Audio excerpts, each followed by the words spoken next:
कैसे हो जाला प्यार, अखियाँ के लड़ते लड़ते हैं। कैसे हो जाला प्यार, अखियाँ के लड़ते लड़ते। कैसे हो जाला प्यार, अखियाँ के लड़ते लड़ते। दिल होना बेकरार,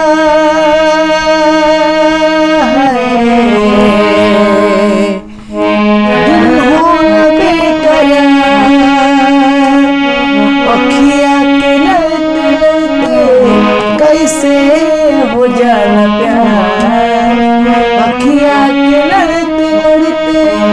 कैसे हो जाला प्यार, अखियाँ के लड़ते लड़ते। ओ मिट जाला लोग काहे क्यों के मुस्कान पे। हो मिट जाला लोग काहे हुए के मुस्कान पे। जिंदगी उजाला, जिंदगी उजाला। अखियाँ के लड़ते लड़ते जिंदगी उजाला। अखियाँ के लड़ते लड़ते। कैसे हो जाला प्यार, अखियाँ के लड़ते लड़ते। कैसे हो जाला प्यार, अखियाँ के लड़ते लड़ते। तो दोस्तों ये पवन सिंह की गीतें थी और आप लोग को जानते हैं कि आप लोग इन गीतों से वाकिफ़ हैं, हमें पता है। लेकिन ऐसी गीतों को भी हमने प्रस्तुत किया था, कई वीडियो में देखे भी होंगे आप लोग। और आज की वीडियो में भी इस गीत को हमने फिर दोबारा पेश कर दिया है। अब बाकी बात कर लेते हैं। आप सभी लोग जितने भी दोस्त हैं, सभी लोगों से मैं कहना चाहता हूँ, आप सभी लोग जितने लोग मेरे साथ लगे हुए, बहुत बहुत धन्यवाद आप सभी लोगों का कि आप लोग हमारे साथ जुड़े हुए हैं। चलिए और भी कुछ पवन सिंह की गीतें जो है बहुत ही फेमस है, चलिए उसको लेके चलते हैं। सनहिया लगावल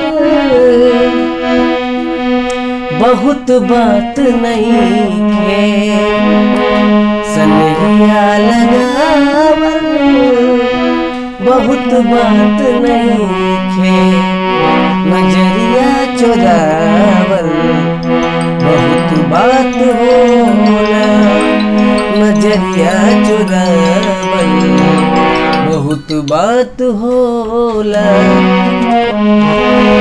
केहू के मुआवल बहुत बात नहीं है, केहू के मुआवल बहुत बात नहीं है।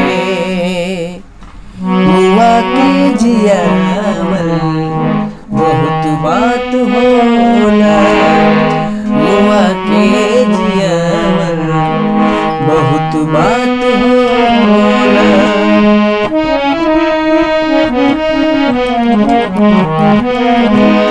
ओ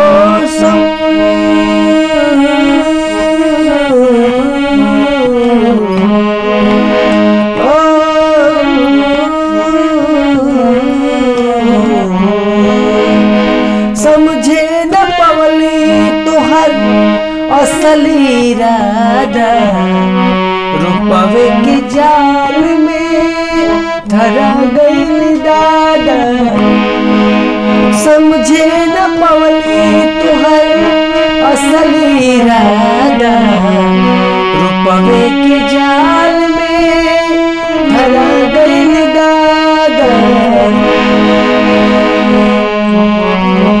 केहू के रोवावल बहुत बात नहीं है, केहू के रोवावल बहुत बात नहीं रोवा के हंसावल, बहुत बात होला रोवा के हंसावल, बहुत बात होला। तो दोस्तों ये भी गीत पवन सिंह की बहुत ही फेमस है, आप लोग सुनते भी आए और लगातार आप लोग हमसे जुड़े हैं, इसके लिए बहुत बहुत कुछ ही कहीं प्यार। हाँ आप सभी लोग की फरमाइश पूरा हो गया, आप लोग टेंशन न लें, आप लोग एकदम लगे रहें, कोई टेंशन नहीं है। आप सभी लोगों से एक बात मैं कहना चाहता हूँ, आप लोग जितने भी मेरे साथी हो और मेरे कांटेक्ट में आप लोग जितने हो, चलिए कुछ भोजपुरी के और फास्ट गीतें आपको सुना देता हूँ, आप लोग लगे रहे।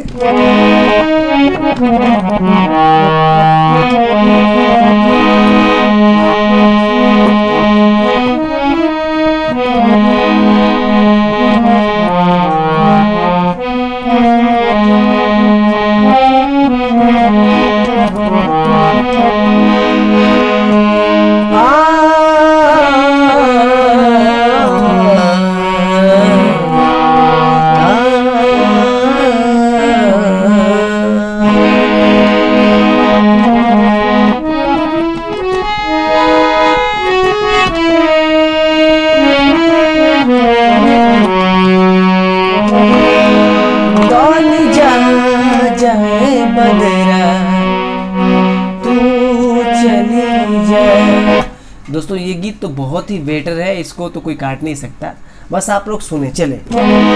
तानी जा जाए बदरा तू चली जा, तानी जा के बेदर्दी से कहिया, तानी जा के बेदर्दी से कहिया, तानी जा जाए बदरा तानी जा जाए बदरा तू चली जा, कई हालों रे आई प्रेमी के, कई हालों रे आई प्रेमी के, बरसा के आंगन में यही तानी जा जाए बदरा चली जा, तानी जा जाए बदरा तू चली जा, कहिया की प्यार वाली पहले से बतिया, और दिनवे में कटत रहे कब दिन रतिया, दिनवे में कटत रहे कब दिन रतिया, तानी जा जाए बदरा चली जा, तानी जा जाए बदरा तू चली जा, बरसा के आंगन में यही तानी जा जाए बदरा तू चली जा। तो दोस्तों नमस्कार, आज की जो गीतें हैं यहाँ तक मैंने द एंड कर दिया है, बाकी आप लोग कमेंट करें, और भी गीतें मैं सुनाने के लिए सक्षम हूँ, आपको सुना सकता हूँ। आज के लिए इतना, अगली वीडियो मिलते हैं, पूरे वीडियो को देखें, पहली बार सब्सक्राइब लाइक जरूर करें।